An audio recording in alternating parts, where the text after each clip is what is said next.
Hello दोस्तों, कैसे हो सब। उम्मीद है कि आप सब ठीक होंगे और आपको वीडियो अच्छी लग रही होगी। तो दोस्तों, आज हम 111 से लेकर के 120 क्वेश्चन तक करेंगे और उम्मीद है कि ये आपको समझ में आएंगे अच्छे से। जिन्होंने भी जो पिछली वीडियो है, जो 100 मतलब 91 से लेकर 100 तक की एक वीडियो है, 101 से 110 क्वेश्चन तक की एक वीडियो है, तो दो वीडियो में 10-10 क्वेश्चन मैंने करवा रखे हैं। तो आप दोनों वीडियो के जो लिंक है वो मैंने इस वीडियो के नीचे डिस्क्रिप्शन में दे रखे हैं, आप वहाँ से क्लिक करके देख सकते हो। ठीक है, तो अगर समझ में आए, कुछ नॉलेज इंक्रीज हो, तो प्लीज़ एक लाइक एक कमेंट ज़रूर दे दिया करो। ठीक है, तो मुझे मोटिवेशन मिले और एक नई वीडियो और अच्छे तरीके से आप लोगों के सामने लेके आऊँ। घर बैठे आप पूरे 2022 का, 2021 का, 2020 का सारे एग्ज़ाम के सॉल्यूशन आप घर बैठे पालोगे। और जो भी आपने अभी तक ये चैनल सब्सक्राइब नहीं किया है तो चैनल सब्सक्राइब कीजिए, ताकि नई जो मैं वीडियो अपलोड करूँ तो आप तक वो पहुंच जाए। ठीक है, नोटिफिकेशन का बेल आइकन है उसको ऑन रखें। तो देखिए 111 नंबर क्वेश्चन क्या कह रहा है कि if 10 coins are tossed together. ठीक है, अगर 10 कॉइन्स हैं वे टोस्ट इकट्ठे कर दिए गए हैं, then the probability of getting at least 7 heads is equal to. ये कह रहा है कि अगर हम 10 कॉइन को इकट्ठे ही टॉस कर दें, then the probability of getting at least 7 head, ये कह रहा है कि कम से कम 7 हेड तो आने चाहिए एक बार के मतलब थ्रो करने से। हम कितने आने चाहिए? 7 तो कम से कम आने चाहिए। 8 भी आ सकते हैं, 9 भी आ सकते हैं, 10 भी आ सकते हैं, बट यहाँ पे 7 से कम नहीं आने चाहिए। कम से कम 7 तो होने चाहिए। ठीक है, उससे ऊपर कितने भी हो। तो ये प्रोबेबिलिटी का एक क्वेश्चन है, हम इसको करते हैं अच्छे तरीके से एक्सप्लेन। देखिए इसका सॉल्यूशन, देखिए ये सॉल्यूशन है इसका। क्या कह रहा है कि probability of getting at least 7 heads. ठीक है, 7 हेड होने चाहिए। इसका मतलब आर की वैल्यू 7 और एन की वैल्यू 10। तो क्या, क्योंकि मैक्सिमम से मैक्सिमम 10 है और कम से कम कितने हैं? 7 है। तो जो प्रोबेबिलिटी होगी हेड की वो कितनी आएगी? 1/2। और जो प्रोबेबिलिटी होगी टेल की वो कितनी आएगी? 1/2। ठीक है, तो हेड की और इसकी टेल की हमने निकाल दी। या ऐसे भी हो सकता है कि मतलब हेड की प्रोबेबिलिटी क्या आएगी? नए हेड आने की प्रोबेबिलिटी 1 - 1/2 करेंगे तो वही आंसर आ जाएगा। ठीक है, तो मतलब ये होता है सक्सेस वाला अनसक्सेस वाला, कि जो आएगा उसके लिए तो मतलब ये जो भी दे रखी है उसकी प्रोबेबिलिटी देख लेते हैं, और जो नहीं है उसके लिए 1 माइनस में ये चीज़ सब्ट्रैक्ट कर लेते हैं तो वही आंसर आएगा। ठीक है, ये साफ साफ पता लग रहा है। हेड आएगा तो ठीक है, हेड नहीं आएगा तो टेल आएगा, इसका मतलब। ठीक है, 1/2 1/2 इनकी ये है। हेड को हम क्या मान के चल रहे हैं? सक्सेस मान के चल रहे हैं। तो probability x greater than equal to 7, इस तरीके से कम 7 होनी चाहिए, 7 8 9 10 तक। ठीक है, हेड आ सकते हैं। तो हम इसको इस तरीके से लिख सकते हैं, P X is equal to 7 plus P X is equal to 8, P X is equal to 9, P X is equal to 10। तो हम इसकी प्रोबेबिलिटी निकालते हैं, तो वो किस तरीके से निकाल सकते हैं? प्रोबेबिलिटी बाइनोमियल डिस्ट्रीब्यूशन का यहाँ पर यूज करेंगे हम। तो इसको लिख सकते हैं 10C7, और ये सक्सेस कितना है? 1/2 1/2, और ये सक्सेस वाले के ऊपर लगाना जो यहाँ लिखा हुआ वो 7, और अनसक्सेस के लिए 10 - 7, तो 1/2 raise to power 3, plus 10C8 1/2 raise to power 8 और 1/2 रेज टू पावर 2, प्लस में 10C9 1/2 raise to power 9, 1/2 raise to power 1, 10 - 9 हो जाए क्योंकि, प्लस में 10C10 और 1/2 रेज टू पावर 10 और 1/2 रेज टू पावर 0। ठीक है, ये आ जाएगा। अब हम देख सकते हो हैं कि हर एक के पास 1/2 रेज टू पावर 10 है, क्योंकि 7 और 3 10, 8 और 2 10, 9 और 1 10, 10 प्लस 0 तो 10। तो हर एक के पास 1/2 रेज टू पावर 10 है। तो सभी को हम बाहर निकाल लेते हैं, हमारे पास ये बचेगा 10C7 प्लस में 10C8 प्लस में 10C9 प्लस 10C10 हो जाएगा। ठीक है, अब हम इसको किस तरीके से खोल सकते हैं? 10 को 3 बार खोल देंगे और ये 7 को भी 3 बार, ठीक है। तो 10 माइनस 7, तो वो कम्बिनेशन का आपने अच्छे तरीके से फार्मूला है उस तरीके से आप खोल सकते हैं, ठीक है। तो 10 इस तरीके से होगा, ये 8 10C8 है तो इसको लिख सकते हैं 10 × 9 डिवाइड में 2 × 1, और यहाँ पे 10 डिवाइड में 1 फैक्टोरियल, ठीक है। तो ये आ जाएगा हमारे पास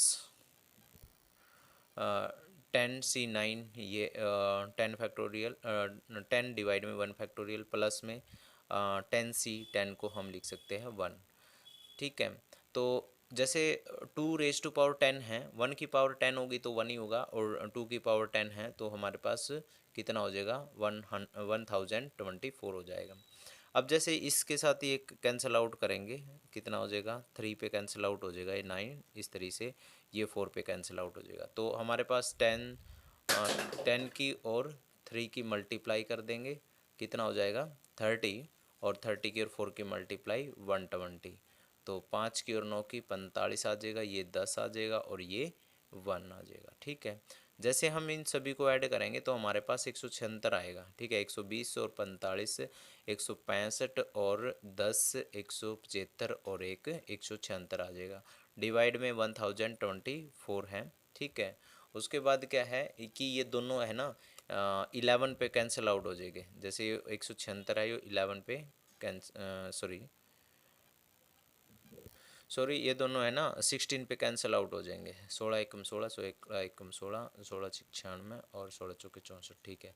तो 11 में 64 आ जाएगा। तो हमारा राइट आंसर जो होगा वो 11/64 होगा। अब देखिए इसका जो राइट ऑप्शन होगा, हमारा जो राइट ऑप्शन है वो 11/64 है, जो ऑप्शन 4 है वो राइट हो जाएगा, ठीक है। Fourth option will be right. Next question देखिए 112 नंबर क्वेश्चन। तो क्या कह रहा है 112 number question, which of the following functions satisfy the condition of Rolle's theorem. देखो रोल्स थ्योरम की जो कंडीशन है वो सेटिस्फाई करता है इन फंक्शन में से, और वो फंक्शन कौन सा है, ठीक है। तो देखते हैं इसका सॉल्यूशन। हमने एक राइट ऑप्शन देखना है, अगर एक राइट ऑप्शन मिल गया तो वही हमारा राइट हो जाएगा, दूसरे को चेक करने की ज़रूरत नहीं है। फिर भी हम ट्राई करते हैं। देखिए हमारे पास जो रोल्स थ्योरम है उसकी जो कंडीशन होती है वो ये होती है कि जो फंक्शन होता है वो कंटिन्यूस होना चाहिए क्लोज्ड इंटरवल ए बी के ऊपर, और जो फंक्शन है दूसरी कंडीशन ये है फंक्शन है वो डिफरेंशियल होना चाहिए ओपन इंटरवल ए बी के ऊपर, और एफ ऑफ ए है वो एफ ऑफ बी के इक्वल है, ठीक है। F of a equal to f of b, then f dash x is equal to 0। तो ठीक है, ये तीन कंडीशन है, तीन कंडीशन माइंड में सेटअप करनी है, क्योंकि अगर जो हमारे को इंटरवल दे रखा है ना, जो भी फंक्शन के अकॉर्डिंग दे रखा है, तो हमने वे दोनों पॉइंट मतलब क्या है, जो लोअर पॉइंट है और एक अपर पॉइंट है, दोनों के दोनों हमने पुट कर देने हैं फंक्शन के अंदर, वे दोनों आपस में इक्वल आ जाने चाहिए। जैसे हम फर्स्ट ऑप्शन को चेक करते हैं, F of x minus 1 divide में स्क्वायर रूट एक्स है।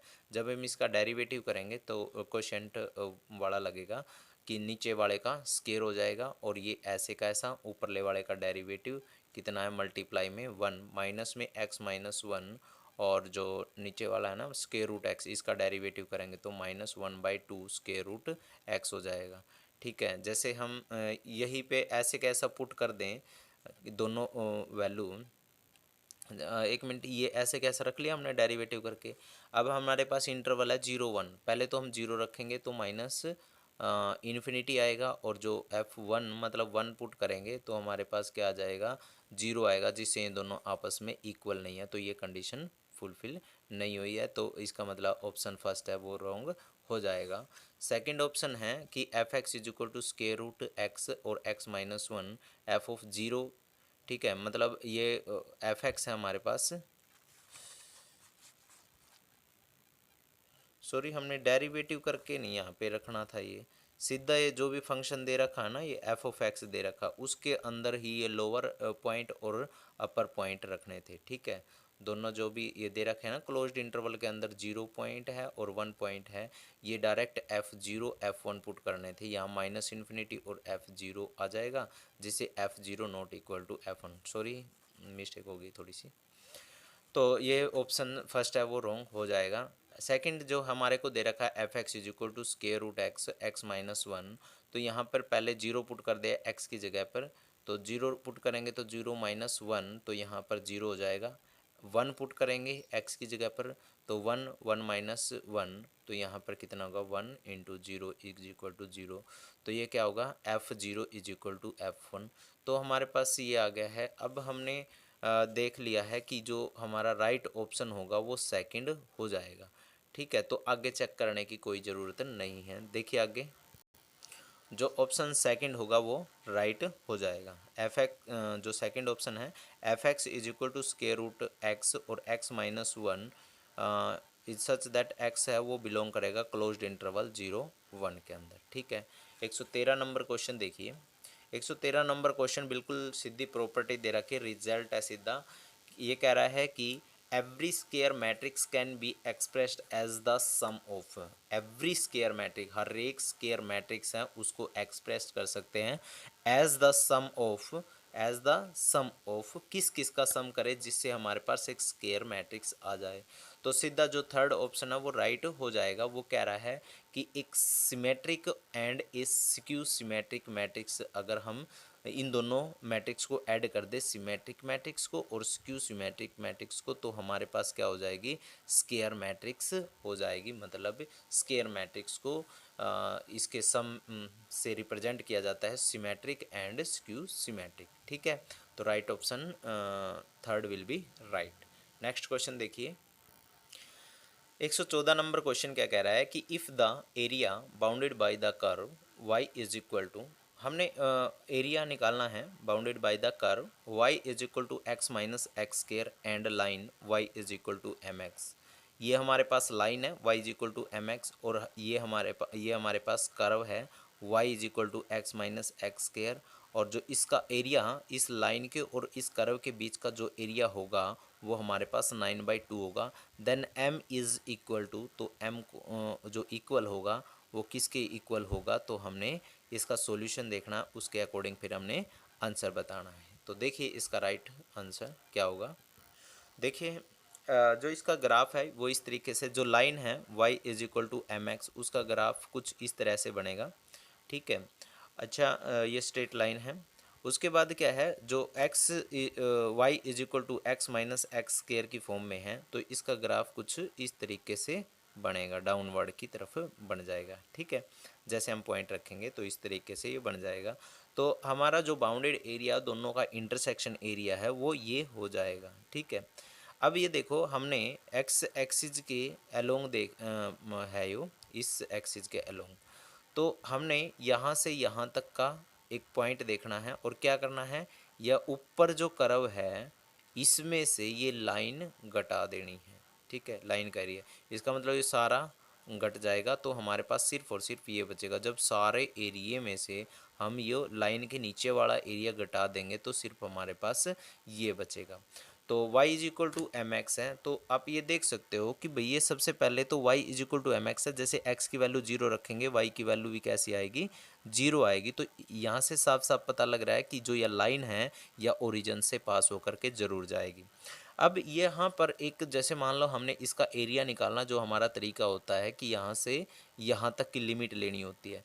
तो एक लिमिट तो हमने पता लग गया, एक्स एक्सिस के अलोंग है तो हमने एक्स की ज़रूरत है बस। ठीक है, एक्स की लिमिट की ज़रूरत है, तो ये 0 होगी है।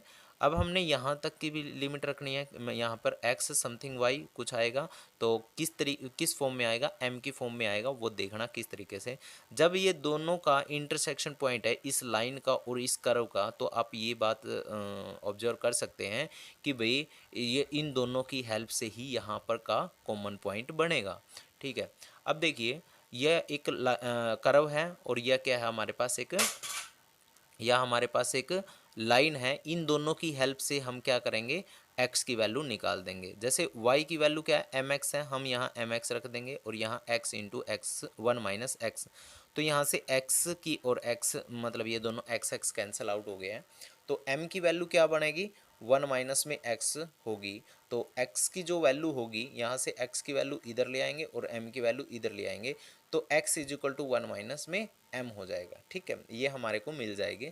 तो अब हमारी जो एरिया है, हमने एरिया जो फाइंड आउट करना है, तो एरिया हमने निकालना है, तो इसकी लिमिट क्या होगी, 0 से लेकर 1 माइनस एम होगी। अब मैंने अभी यहाँ पे एक बात बताई थी कि इस कर्व या कर्व ऊपर की तरफ है, इस कर्व में से इस लाइन का जो नीचे वाला पोर्शन है वो घट जाएगा, तो हमारे पास ये इंटरसेक्शन पॉइंट है वो आ जाएगा। तो क्या करना हमने, इस लाइन की जो कर्व है इसकी इक्वेशन क्या है, x minus x square minus में एम एक्स, क्योंकि इस लाइन की इक्वेशन यह है y equal to m x, तो y वाला पोर्शन तो हमने घटा देना है। तो क्या हो जाएगा, x minus x square minus m x d x, और इसका जो एरिया है वो गिवन हमारे को 9/2 है।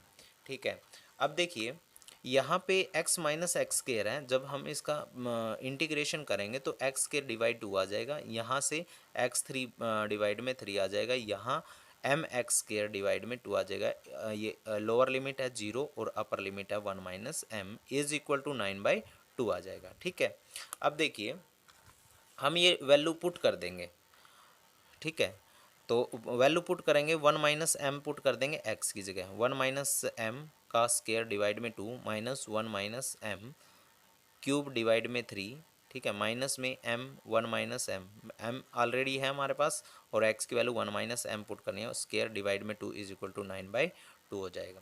अब हम इसका सारे का एलसीएम ले लेते हैं, तो एलसीएम लेने के बाद क्या बचेगा हमारे पास, 3 1 माइनस एम का स्केयर माइनस में 2 1 minus m cube minus 3m 1 minus m square, और डिवाइड में जैसे 6 है और यहाँ 9/2 है, यो 6 है, यो इस 3 से कैंसिल आउट हो जाएगा। ठीक है, तो देखिए तो यहाँ 1 माइनस एम स्केयर कॉमन ले लिया है, तो यहाँ पे क्या बचेगा, 3 बचेगा, और यहाँ पर 2 और यहाँ 1 माइनस एम ये बचेगा, और माइनस का 3m बच जाएगा 1 माइनस एम स्केयर कॉमन लेने के बाद। ठीक है, ये जो नीचे 3 था यहाँ मल्टीप्लाई हो जाएगा, यहाँ कितना हो गया, 27 हो जाएगा, 9 7 3 जा 27। अब 1 माइनस एम स्केयर यहाँ से क्या पता लगा है कि अंदर मल्टीप्लाई करके इसको सोल्व करेंगे तो कितना आ जाएगा, 3 माइनस 2 तो 1 आ गया, और यहाँ 2m माइनस 3m तो माइनस का m आ गया, यहाँ 1 माइनस में m हो गया, तो इसी जैसा बन गया 1 माइनस एम, तो कितना होगा, क्यूब हो जाएगा ये। ठीक है, मोड ऑफ लिखा जाएगा, mod of 1 minus m cube is equal to 27। ठीक है, क्योंकि यहाँ पे पॉजिटिव है तो इसको भी हमने पॉजिटिव बनाना पड़ेगा, तो 1 माइनस एम, ठीक है, is equal to plus minus 3 हो जाएगा, तो 1 minus m is equal to -3, 1 minus m is equal to 3, क्योंकि एक पॉजिटिव एक नेगेटिव के इक्वल रख दिया हमने। यहाँ से वैल्यू कितनी आएगी, अगर m की वैल्यू इधर ले आए, -3 की वैल्यू उधर ले जाए तो m की वैल्यू 4 हो जाएगी, यहाँ m की वैल्यू इधर आ जाए और ये 3 उधर चला जाए तो कितना आ जाएगी, m की वैल्यू -2। यही हमने दो m की वैल्यू फाइंड आउट करनी थी। तो देखिए इसका जो राइट आंसर होगा, 114 नंबर क्वेश्चन का जो राइट ऑप्शन होगा वो फोर्थ होगा, -4 और सॉरी -2 एंड 4। ठीक है, जो राइट ऑप्शन होगा वो हमारा पास 4 होगा, जो इसका राइट आंसर होगा -2 और 4 होगा। 115 नंबर क्वेश्चन क्या कह रहा है कि the angle between the planes, ठीक है, ये दो प्लेन दे रखे हैं हमारे पास, एक ये प्लेन है दूसरा प्लेन ये है, तो 2x minus y plus z is equal to 6, x plus y plus 2z is equal to 3 is equal to, तो जो हमारे को दो प्लेन दे रखे हैं इनके बीच का जो एंगल होगा वो क्या होगा। देखिए इसके सॉल्यूशन से देखिए बिल्कुल इजी है। यहाँ क्या लिखा है, cos theta is equal to, यहाँ जो लिख रखा है 2 की और मतलब x के कोफिशेंट की, यहाँ x के कोफिशेंट की, यहाँ इन दोनों की मल्टीप्लाई कर देते हैं, 1 और 2 की मल्टीप्लाई करेंगे 2 आ जाएगा, 1 की मल्टीप्लाई -1 के साथ करेंगे तो -1 आ जाएगा, 2 की मल्टीप्लाई 1 के साथ करेंगे तो 2 आ जाएगा, तो 1 -1 प्लस 2 की फॉर्म में आ गया। अब क्या करना है, नीचे लिख रखा है स्क्वायर रूट, यहाँ लिख रखा है स्क्वायर रूट 4 + 1 + 1, ठीक है, स्क्वायर रूट 1 + 4 + 4 ये कहाँ से आया है, जो हमारे को ये एक्स का कोफिशिएंट लिख रहा है ना, एक्स का कोफिशिएंट 2 है, 2 का स्क्वायर कितना आएगा 4, -1 का स्क्वायर कितना आएगा 1, और 1 का स्क्वायर कितना आएगा 1, तो हमने ये पहले का जो प्लेन है उसके एक्स वाई जेड के जो कोफिशिएंट है उनका स्क्वायर करके ऐड कर देना। जो नेक्स्ट वाला है तो नेक्स्ट वाले के भी ऐसे ही कोफिशिएंट लेंगे, एक्स का जो कोफिशिएंट होगा 1, वाई का कोफिशिएंट 1 और जेड का कोफिशिएंट 2, इनका स्केयर करके ऐड कर देने हैं और फिर स्केयर रूट लगा देना है। ठीक है, यहाँ से कितना आया है कि यहाँ 3 है, सॉरी ये कितना हो जाएगा 2 और 2 4 और -1, तो कितना हो जाएगा 3 आ जाएगा। उसके बाद स्केयर रूट यहाँ भी 6 और यहाँ भी 6, square root 6 square root 6 is equal to 3 divide में स्केयर रूट, यहाँ कितना आ गया 36 आ गया। ये 36 आ गया रूट में, तो ये किसका स्केयर होता है 6 का, तो यहाँ 6 आ जाएगा। तो कितना आ गया 3/6, इसका मतलब 1/2। जो कोस थीटा की जो वैल्यू है वो कितनी है 1/2 है, तो थीटा की वैल्यू क्या आ जाएगी पाई/3 की फॉर्म में आ जाएगी। ठीक है ना, क्योंकि कोस यहाँ पर थीटा ऐसी कौन सी वैल्यू मतलब थीटा की ऐसी यहाँ पे कौन सी वैल्यू रखते हैं जिससे 1/2 हो जाए कोस थीटा की वैल्यू, तो यहाँ थीटा की वैल्यू 60 डिग्री होगी, मतलब पाई/3 होगी। तो इसका जो राइट आंसर होगा वो फर्स्ट हो जाएगा, फर्स्ट ऑप्शन राइट ठीक हो जाएगा, और पाई/3 इसका राइट आंसर है। दोनों जो प्लेन हैं उन दोनों के बीच का एंगल पाई/3 है 60 डिग्री। तो नेक्स्ट देखिए 116 नंबर क्वेश्चन।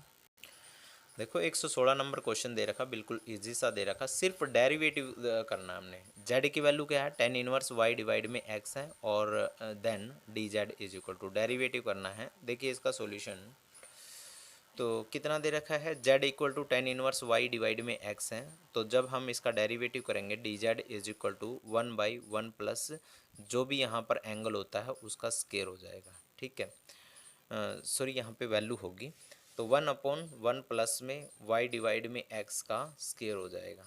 ठीक है, ये तो हो गया tan इनवर्स का डेरिवेटिव, बट ये जो y डिवाइड में x है इसका डेरिवेटिव क्या आएगा x स्केयर, और यहाँ x डी वाई माइनस में y डी एक्स, मतलब आपने पता है कि यो x जो नीचे लिखा है स्केयर यो एज इट इज, और जो ऊपर ले वाला है उसका डेरिवेटिव डी वाई माइनस में y एज इट इज, और x का डेरिवेटिव डी एक्स हो जाएगा। ठीक है, तो यहाँ से स्केयर दोनों पे लगा करके और एलसीएम एक्स स्केयर ले लेंगे, तो एक्स स्केयर प्लस में वाई स्केयर डिवाइड में एक्स स्केयर हो जाएगा। ठीक है, तो एक्स डी वाई माइनस में वाई डी एक्स और डिवाइड में कितना है एक्स का स्केयर हो जाएगा। ठीक है, एक्स स्केयर से एक्स स्केयर कैंसिल आउट हो जाएगा। ठीक है, तो हमारे पास जो बचेगा वो किस फॉर्म में बचेगा कि एक्स, ठीक है, एक्स डी वाई माइनस में वाई डी एक्स डिवाइड में x square plus y square. जो हमारा डेरिवेटिव आया है जेड का वो क्या आया एक्स डी वाई माइनस में वाई डी एक्स डिवाइड में x square plus y square, right answer हो जाएगा। ऑप्शन देखो इसका, जो ऑप्शन नंबर फर्स्ट होगा वो राइट हो जाएगा। ठीक है, नेक्स्ट चलते हम 117 नंबर क्वेश्चन पे। 117 नंबर क्वेश्चन क्या कह रहा है कि the singular solution of the differential equation, और डिफरेंशियल इक्वेशन है वो किसके इक्वल है y is equal to P x plus P minus में P cube is given by. तो ये क्या दे रखा है singular solution of the differential equation y is equal to P x plus P minus P cube is given by. तो हमने right answer यहाँ से देखना कौन सा होगा। देखिए सिंगुलर सॉल्यूशन किस तरीके से निकालते हैं वो सॉल्यूशन देखिए। देखिए सिंगुलर जो सॉल्यूशन हमने निकालना है 117 नंबर क्वेश्चन का वो बिल्कुल इजी है। ठीक है, तो क्या है सबसे पहले y is equal to P x plus में p माइनस में पी क्यूब, ये दे रखा हमारे को। तो ये पार्शियल डिफ्रेंशिएट करना है विद रिस्पेक्ट टू p के, तो p के रिस्पेक्ट में हम पार्शियल डिफरेंशियल करेंगे इसका, तो क्या हो जाएगा, तो y की वैल्यू कितने हो जी 0 हो जाएगी, और यहाँ पर p की वैल्यू 1, मतलब x बचेगी यहाँ पे 1, और यहाँ पे कितना हो जाएगा 3p स्केयर की फॉर्म में आ जाएगा।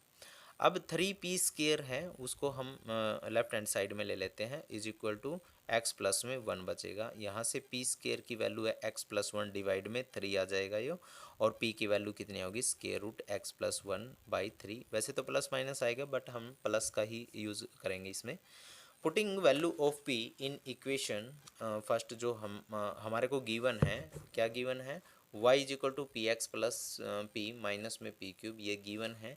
इसके अंदर ये p की वैल्यू हमने ऐसे कैसे पुट करनी है, तो क्या हो जाएगा y is equal to square root x plus 1 divide में 3x, ठीक है, प्लस में square root x plus 1 divide में 3 माइनस में square root x plus 1 divide में 3 का क्यूब आ जाएगा। ठीक है, अब यहाँ से आप देख सकते हो कि इन दोनों में से square root x plus one divide में 3 ये कॉमन आ रहा है, तो यहाँ से x बचेगा और यहाँ से 1 बचेगा, तो x प्लस 1 हो जाएगा। माइनस में square root x plus three plus sorry x plus 1 divide में 3 है, उसका क्यूब आ जाएगा। अब आप देख सकते हो कि इसका मतलब क्या होता है कि जब x प्लस 1 का रूट है और x प्लस 1 है, तो इसकी पावर 3/2 हो जाएगी। ये अकेला रूट है, रूट 3 है। माइनस में square root x plus 1 divide में 3, दोनों के ऊपर क्या है, 3/2 की फॉर्म में है, क्योंकि इसका मतलब तो रूट होगा और इसका मतलब 3, तो 3/2, दोनों पे 3/2 और यहाँ पर भी 3/2 आएगा, 3 की पावर 3/2, बट मैंने इसको थोड़ा सा इस तरीके से कर लिया, 3√3 की फॉर्म में हमने चेंज कर लिया। अब क्या है कि x प्लस 1 डिवाइड में 3 ये हमने कॉमन ले लिया है। देखो यहाँ पर 3√3 है, ऊपर तो चलो सेम है, कोई दिक्कत ना है, बट यहाँ पे 3√3 है और यहाँ अकेला √3 है, तो इसका मतलब है जब हम एलसीएम लेंगे, ठीक है, 3√3 को कॉमन एलसीएम लेंगे तो यहाँ पर 3 हो जाएगा और माइनस का 1, 3 माइनस 1, ठीक है, क्योंकि ये 3 की पावर 3/2 है ना, वो इसके अंदर मर्ज हो गया, इसके अंदर मतलब सारे के अंदर मर्ज हो गया। अब क्या है कि 3 माइनस 1 तो 2 हो जाएगा, x plus 1 divide 3 raise to power 3/2, ठीक है, ये चीज़ आ जाएगी। यही हमने इसका राइट आंसर निकालना था, देख सकते हो आप। तो इसका राइट ऑप्शन देखते हैं क्या होगा। 117 नंबर क्वेश्चन का जो राइट आंसर होगा वो सेकंड हो जाए, सेकंड ऑप्शन राइट हो जाएगा। 2x प्लस 1 डिवाइड में 3 ब्रैकेट बंद कर देंगे और इसकी होल पावर कितनी हो जाएगी, 3/2, ठीक है, ये ध्यान रखना, इसका second option will be right. 118 number question पे चलते हैं। 118 नंबर क्वेश्चन का राइट इसका ऑप्शन याद रख लेना। कन्वेक्स सेट है of feasible solution of a x is equal to b, condition लगा रखी है कि जो भी कन्वेक्स सेट है feasible solution of a x is equal to b का, कोई फिजिबल सॉल्यूशन का कोई सेट बना लेते हैं और x greater than equal to 0 है, इज ए कन्वेक्स पॉलीहेड्रोन, जो एक कन्वेक्स पॉलीगन हेड्रोन है। Then which of the following statements is true, तो कौन सी इनमें से ठीक रहेगी, तो इसमें यही ऑप्शन लगता है कि ठीक है कि at least one of the extreme powers points give an optional solution, तो कम से कम एक क्या होगा, एक एक्सट्रीम पॉइंट होगा गिव्स एन ऑप्टिमल सॉल्यूशन, सिर्फ एक, कम से कम एक पॉइंट तो होगा जो एक ऑप्टिमल सॉल्यूशन देगा एक किसी एक एक्सट्रीम पॉइंट के ऊपर। तो 119 नंबर क्वेश्चन पे चलते हैं। तो 119 नंबर क्वेश्चन क्या कहता है कि general solution of the differential equation, तो डिफरेंशियल इक्वेशन किस टाइप की है, x divide by d x plus में y log y is equal to x y e raise to power x, तो हमारे पास ये एक डिफरेंशियल इक्वेशन है, इसका जनरल सॉल्यूशन हमने फाइंड आउट करना है।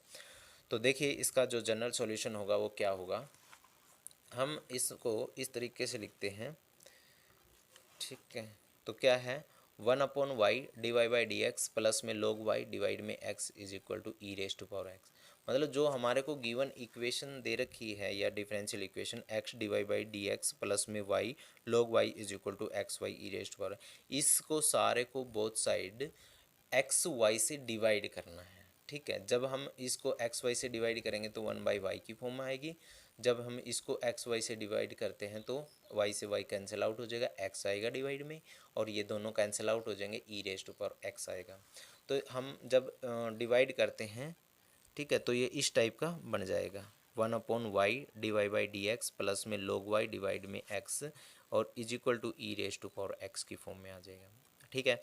पुट करते हैं हम, log y है, जैसे हमने log y को क्या पुट कर लिया, u पुट कर लिया है, तो जब हम इसका डेरिवेटिव करेंगे x के रिस्पेक्ट में 1/y divide by d x is equal to d u by d x, ठीक है, u के इक्वल मान रखा है ना हमने, log y is equal to u और x के रिस्पेक्ट में करना है तो d u by d x हो जाएगा, ठीक है। अब आप देख सकते हो कि मैंने जैसे पुट करा तो log y की जगह क्या पुट करा, u, यहाँ पे u आ जाएगा और जब इसका डेरिवेटिव किया 1/y/dy/dx तो du/dx आ जाएगा, तो du/dx आ जाएगा इज इक्वल टू e⁻x और यहाँ पे e⁻x आ जाएगा।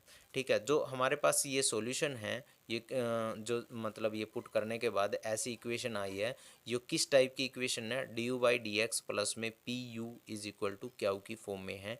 और जो यहाँ पे p और क्यू है, या तो ये कांस्टेंट होने चाहिए या ये एक्स फंक्शन एक्स के वेरिएबल होने चाहिए। ठीक है, अब ऐसी अगर इक्वेशन बन जाती है तो हम यहाँ पे इंटीग्रेटिंग फैक्टर यूज करते हैं। इंटीग्रेटिंग फैक्टर का क्या मेथड होता है कि is equal to e⁻ integration यहाँ P D X, e⁻ integration 1/x dx, इसका मतलब है e⁻log x, और log x और e यहाँ पे है तो ये दोनों कैंसिल आउट होकर के x आ जाएगा, e और log आपस में कैंसिल आउट हो जाएंगे तो यहाँ पे क्या बचेगा, x बचेगा। तो यहाँ पे जनरल सॉल्यूशन की हमने ज़रूरत है, वो क्या होगा, जो जिसके जो भी मान लीजिए y है ना, तो यह y था पहले तो हमारे पास, तो हमने u में कन्वर्ट कर लिया है। ठीक है, तो ये डिपेंडेंट वेरिएबल बोलते हैं इस ऊपरले वाले को। डिपेंडेंट वेरिएबल यहाँ आएगा integrating factor is equal to integration integrating factor, और यहाँ पे कितना क्यू डी एक्स आ जाएगा। ठीक है, प्लस में सी, ये इसका अपना मेथड होता है इंटीग्रेटिंग फैक्टर के बाद जनरल सॉल्यूशन निकालने का। तो यहाँ u की वैल्यू क्या माननी है, log y माननी है, और इंटीग्रेटिंग फैक्टर कितना है, x आया, तो x log y is equal to integration तो ये जो इंटीग्रेटिंग फैक्टर है u कितना आया है, x आया है, और थीटा ये जो क्यू है इसकी वैल्यू कितनी है, e⁻x है, और प्लस में c। ठीक है, तो हमारे पास सी आ जाएगी। अब यहाँ पे डायरेक्ट इसका इंटीग्रेशन नहीं होगा, हमने यहाँ पे आइलेट वाला यूज़ करना पड़ेगा, इंटीग्रेटिंग इंटीग्रल पार्ट है जो उसका यूज़ करेंगे।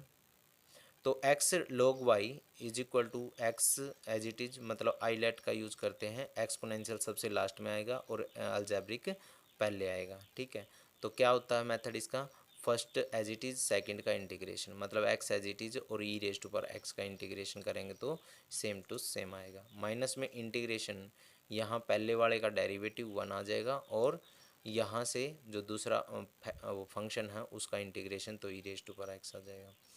तो यहाँ अगली लाइन में x e⁻x माइनस में यहाँ e⁻x और प्लस में c आ जाएगा। ठीक है, अच्छा इन दोनों में से क्या चीज़ कॉमन आ रही है, e⁻x कॉमन आ रहा है, यहाँ पे लिख सकते हो x माइनस 1 और प्लस में c, तो किसके बराबर है, मतलब ये log x log y के इक्वल आ गया। तो जो हमारा राइट ऑप्शन होगा वो सेकंड हो जाएगा, x log y is equal to x e⁻x x minus 1 plus c हो जाएगा। ठीक है, तो नेक्स्ट क्वेश्चन की तरफ चलते हैं। देखिए 120 नंबर क्वेश्चन क्या कह रहा है, N isosceles triangle with vertex angle 2 theta is inscribed in a circle. तो हमारे पास एक आइसोसेल्स ट्राइंगल है, उसका जो वर्टेक्स हैं वो 2 थीटा एंगल बना रहे हैं। ठीक है, इंस्क्राइब्ड इन ए सर्कल, जो एक सर्कल के अंदर है या ट्राइंगल ऑफ रेडियस, और जिसकी रेडियस कितनी है, ए है। तो the area of the triangle will be maximum, जो एरिया ऑफ ट्राइंगल होगा वो मैक्सिमम होना चाहिए। तो मैक्सिमम एरिया होने के लिए जो थीटा की वैल्यू होगी वो क्या होगी। ठीक है, देखिए इसका सॉल्यूशन, देखिए मैक्सिमम हमने ये बताना है कि ट्राइंगल विल बी मैक्सिमम होगा, इसका जो एरिया होगा वो मैक्सिमम होगा। तो सबसे पहले हम इस ट्राइंगल के एरिया की बात करते हैं। तो हमने इसके ट्राइंगल का जो एरिया होगा उसको निकालने के लिए हमें कुछ चीज़ों को ध्यान में रखना पड़ेगा कि कैसे उसका एरिया निकाल सकते हैं। एरिया निकालने के बाद उसका फर्स्ट टाइम डेरिवेटिव करेंगे, फर्स्ट टाइम डेरिवेटिव करेंगे तो वहाँ से थीटा की वैल्यू आएगी, बट फिर सेकंड टाइम फिर डेरिवेटिव करेंगे, वहाँ से पॉजिटिव नेगेटिव देखना क्या आएगा, तो उसके अकॉर्डिंग हम मैक्सिमम एरिया या मिनिमम एरिया डिसाइड कर सकते हैं। ठीक है, तो आप देखिए कि मेरे पास एक क्या है, सर्कल है, उसके अंदर एक ट्रायंगल है, और ट्रायंगल कैसा है, जिसकी दो साइड आपस में इक्वल है। ठीक है, मतलब आइसोसेल ट्रायंगल है। तो ये हो गया। यहाँ ये कह रहा है वर्टेक्स के साथ 2 थीटा एंगल बना रहे हैं। तो अगर ये 2 थीटा है, देखो ये अगर ये लाइन इसके ऊपर पड़ेगी BC के ऊपर तो ये परपेंडिकुलरली पड़ेगी, ठीक है, सेंटर से पास होकर के जाएगी, इस बात का भी ध्यान रखना है। अब एक बात ध्यान रखनी है कि ये जो 2 थीटा आया है ये कह रहा है कि यो भी 2 थीटा होगा, ये कैसे होगा 2 थीटा, इस बात को नोट करना कि अगर हमारे पास इस सर्कल है और उसके 2 पॉइंट हैं, जैसे एक बी ले लिया एक सी ले लिया, अगर इन दोनों पॉइंट से यहाँ भी एंगल बन रहा है सेंटर से, और इन दोनों ही पॉइंट पे किसी मतलब जो ये बाउंड्री दे रखी है सर्कल की, इस बाउंड्री के ऊपर भी एंगल बन रहा है, तो आपने इस बात को नोट करा होगा कि जो यहाँ का एंगल होता है उसका अगर डबल कर दे तो उसके सेंटर पे हो जाएगा। मतलब अगर यहाँ पर 2 थीटा एंगल है ना, तो यहाँ पर कितना होगा, 4 थीटा एंगल होगा। अगर यहाँ 4 थीटा एंगल है तो इसका हाफ यहाँ हो जाएगा, 2 थीटा एंगल होगा, इस बात को नोट रखना। और ये कैसे हुआ, मैं एक बार और रिपीट कर दूं कि अगर हमारे पास एक सर्कल है, उसकी बाउंड्री के ऊपर 2 पॉइंट है, उन दोनों पॉइंटों से सेंटर के ऊपर भी वो एंगल बना हुआ है, और उसकी बाउंड्री पे के ऊपर कोई पॉइंट ले करके वहाँ पर भी एक एंगल बना हुआ है, तो ये जो एंगल है जो भी इसका डबल करेंगे तो ये यहाँ पे आ जाएगा, और जो यहाँ एंगल है उसका हाफ करेंगे तो यो यहाँ पे आ जाएगा। इसका इन दोनों पॉइंटों का ये रूल है। अच्छा, अब हमने क्या ज़रूरत है कि पहले तो ये गिवन है, सॉरी, कि जो हमारे को सेंटर दे रखा है, ठीक है, ये सर्कल का सेंटर है और ये इस तरीके से ज्वाइन कर रखे हमने, तो ये सेंटर से लेकर यहाँ तक, सेंटर से लेकर यहाँ तक, सेंटर से लेकर यहाँ तक ये रेडियस है, ठीक है, ए है, और यहाँ पर जो ये है ये थीटा एंगल बना हुआ है। और जो ये साइड होगी, देखो ये बेस माना जाएगा क्योंकि बेस के साथ एंगल होना चाहिए, ये हाइपोटेन्यूस। तो जब बेस के डिवाइड में हाइपोटेन्यूस लिखा जाएगा तो कितना आ जाएगा, मतलब OD डिवाइड में BO, तो किसके इक्वल आएगा, कोस थीटा, कोस 2 थीटा के इक्वल आ जाएगा। अब OD इक्वल टू BO है, यहाँ पे मल्टीप्लाई होगा और BO की वैल्यू कितनी है, A आ जाएगी, तो OD equal to A cos 2 theta आ जाएगा, ठीक है। अब हमने क्या करना है, BD की वैल्यू भी ज़रूरत है आगे। BD is equal to A sine theta है, तो BD ये होगा, और ये कह रहा है A साइन थीटा होगा। सीधी सी बात है, जब ये बेस मानना है तो ये हाइपोटेनियस होगा, तो इसके डिवाइड में A आ जाएगा, ठीक है, BD डिवाइड में A, और यहाँ पे साइन 2 थीटा, इसका मतलब फिर जो डिवाइड में आएगा BO, तो ये यहाँ पे मल्टीप्लाई हो जाएगा A, तो BD is equal to A sine theta हो जाएगा।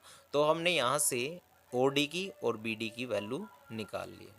तो देखिए आगे, AD है वो किसके इक्वल होगी पूरी, या जो AD है या AD है या किसके इक्वल है, AO, मतलब AO प्लस में OD। AO तो रेडियस है वो आ जाएगी A, और यहाँ पर OD है, OD किसके इक्वल है, A कोस 2 थीटा है, ठीक है। A दोनों में से कॉमन आ गया है तो A 1 प्लस कोस 2 थीटा हो जाएगा। जो BC है, BC इस BD का डबल हो जाएगी, तो 2BD is equal to, BD की वैल्यू यहाँ है A साइन थीटा, और 2 करेंगे तो 2A साइन 2 थीटा आ जाएगी, ठीक है। तो AD और BC की वैल्यू हमारे पास आ गई है।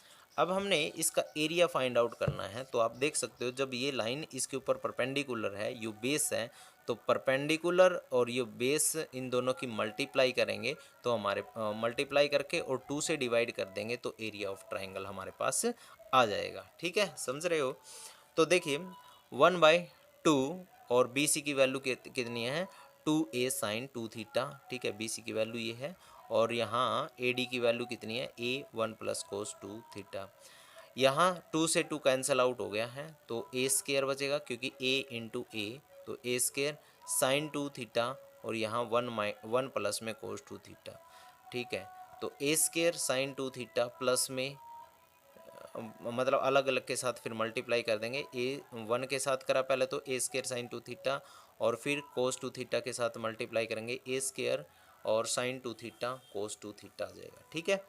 अब देखिए आगे, A स्केयर, यहाँ पे A स्केयर साइन 2 थीटा है, तो ये साइन 2 थीटा कोस 2 थीटा तो किसके इक्वल होता है ये, मतलब अगर यहाँ पे 2 भी होता तो हम साइन 4 थीटा कर देते हैं, ठीक है ना, ये रूल होता है ना, ये फार्मूला है ना, साइन 2 थीटा होता है जो, वो 2 साइन थीटा और कोस थीटा होता है, बट यहाँ पर 2 नहीं है, तो ये 2 जैसे इसके नीचे आ जाएगा 2, और ये एक एक थीटा है तो यहाँ 2 आ जाएगा, यहाँ 2 थीटा है तो यहाँ पे 4 थीटा आ जाएगा। ठीक है, साइन 4 थीटा डिवाइड में 2।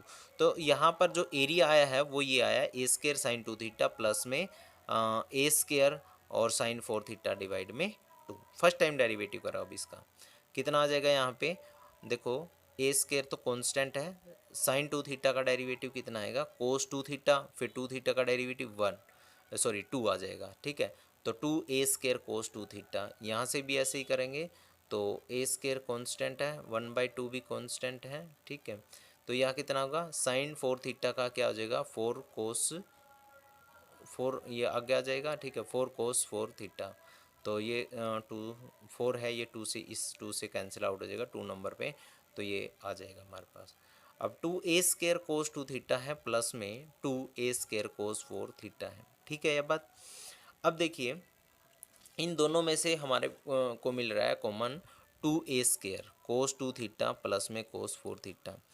ठीक है, ये हमारे पास देखो, ये तो ओरिजिनल एरिया आया है, यो फर्स्ट टाइम डेरिवेटिव आया है, इससे ये पता लगेगा थीटा क्या आएगा। तो देखिए फॉर मैक्सिमा या मिनिमा, मतलब मैक्सिमा भी हो सकता है, मिनिमा भी हो सकता है, उसके लिए क्या करेंगे, फर्स्ट टाइम डेरिवेटिव है उसको क्या लिख देंगे, 0 के इक्वल पुट कर देंगे। तो फर्स्ट टाइम डेरिवेटिव करेंगे, जैसे 2 ए स्केयर है तो कोस 2 थीटा कितना आया,